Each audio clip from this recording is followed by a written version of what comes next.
জানো তো দীপাবলি বা কালী পুজো অনেক দিন হলো শেষ হয়ে গেছে। কালী পুজো বা ভাইফোঁটা যাই বলো না কেন, সবেরই ভিডিও শুট করে রাখা আছে, কিন্তু আমি কেন ছাড়ছি না জানো?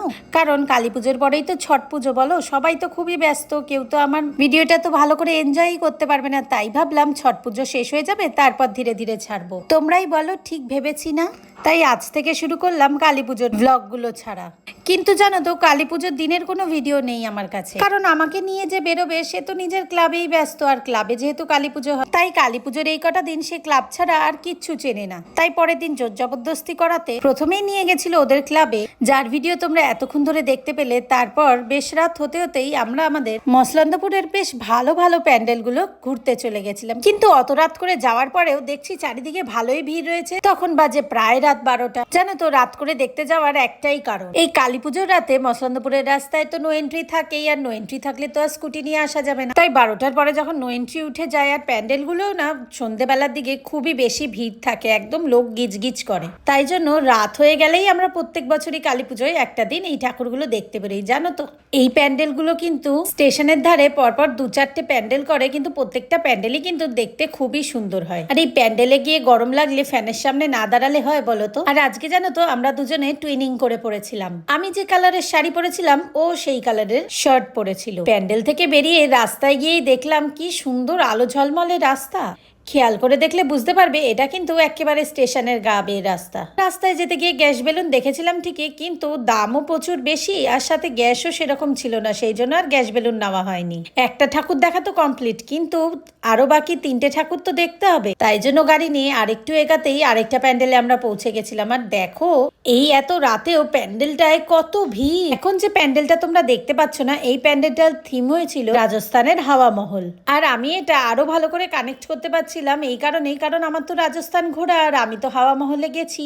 তাই জন্য পুরো বিষয়টা আমার আরো বেশি ভালো লাগছিল। জানো তো এটা যে শুধু আমারই ভালো লাগছিল এমনটা না, প্রত্যেকটা মানুষের প্যান্ডেলটা ভালো লেগেছে। প্যান্ডেলটায় ঢুকে একটু ভালো আলো পাওয়াতে আমি বলেছিলাম যে একটা সেলফি তোলা, সেটাই আমাদের শেষ ছবি তোলা। এরপরে আর কোনো ছবি তোলা হয়নি। এরপরে শুধু ফোনই এসে গেছে, ওর ফোনই এসে গেছে, সেটা তোমরা তো দেখতেই পারবে পরের ভিডিওতে। আর দেখো মার মুখটা কি সুন্দর লাগছে এই প্যান্ডেলটায়। আর জানো তো আমি যদি কোনো প্যান্ডেলে যাই সবার আগে লক্ষ্য করি প্যান্ডেলের ঝাড়টা কিরকম, কারণ আমার প্যান্ডেলের ঝাড় খুবই সুন্দর লাগে প্রত্যেকটা প্যান্ডেলের। আর সেম তো এই প্যান্ডেলটাতেও হয়েছিল, তোমরা তো দেখতেই পাচ্ছ যে ঝাড়টা কত সুন্দর হয়েছিল। প্যান্ডেল দেখা কমপ্লিট করে ঝটপট করে এখন বেরিয়ে যাচ্ছিলাম আরেকটা প্যান্ডেলে যাব বলে। আর বেরোতে বেরোতেই দেখলাম একটা জায়গায় কি সুন্দর আলো রয়েছে, তাই জন্য সেখানে দাঁড়িয়ে কটা ফটোশুটও করে নিয়েছিলাম, যা হয় আর কি।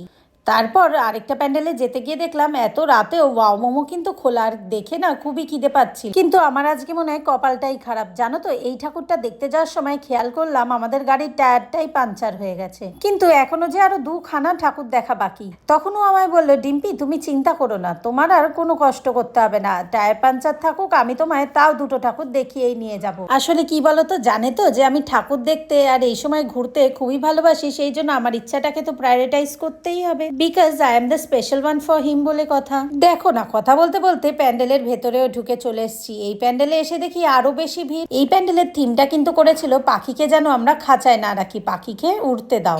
এত সুন্দর থিমটা করেছিল না, দেখে যেন চোখটাই জুড়িয়ে যাচ্ছিল। আর ব্যাস এইখানে ঢোকার পর থেকে শুরু হয়ে গেল ফোনের পর ফোন। মাঝে একটা সময় না আমার খুবই রাগ হচ্ছিল যে এই যে 10-15 মিনিটের জন্য ঠাকুর দেখতে বেরিয়েছি, এই সময়ও এত ফোন কেন। কিন্তু রাগ করলে কি আর হবে, ওই যে প্রথমে বললাম না, এই কালী পুজোর কটা দিন আমার থেকেও ক্লাব কিন্তু ওর জন্য সবার আগে। তাই ক্লাবের থেকেই 10বার করে ফোন আসছিল যে তুই কোথায় গেলি, তাড়াতাড়ি আয়, তোকে তো খুব দরকার।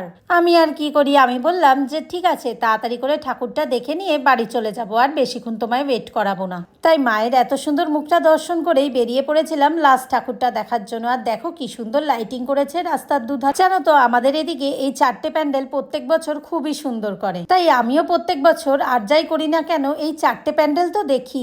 জানো তো ছোটবেলায় এই কালী পুজোর সময় যখন মেমা বাড়িতে থাকতাম, তখন তোমরা হয়তো অনেকেই নাম শুনেছো বা অনেকেই চেনো রাজারহাট গোপালপুর, যেখানে কালী পুজোটা খুবই ফেমাস। সেইখানে প্রত্যেকটা ঠাকুর দেখার চেষ্টা করতাম। এখন বড় হয়ে যাওয়ার পরে না এই কালী পুজোর সময় মেমা বাড়িটাকে আমি খুবই মিস করি, কারণ ওখানে তো যেয়ে ওঠা হয় না। কিন্তু হেন বছর নেই আমার মনে পড়ে না যে মেমা বাড়িতে কালী পুজোয় কতই না মজা করতাম। আর এইসব কথা ভাবতে ভাবতেই চলে যাচ্ছি এখন শেষে বাড়ির দিকে। তাড়াতাড়ি বাড়ি চলে যাচ্ছি বলে কথা, একটু ঘুষ না নিলে হবে, তাই আমরাস নিয়ে বাড়ির পথে রওনা দিয়ে বাড়ি যখন পৌঁছে গেলাম তখন মনে হলো তোমাদের সাথে তো শাড়িটাই শেয়ার করা হয়নি, তোমরা কিন্তু বল আমায় কেমন লাগছে। আর দেখা হচ্ছে তোমাদের সাথে নতুন ভিডিওতে। টাটা।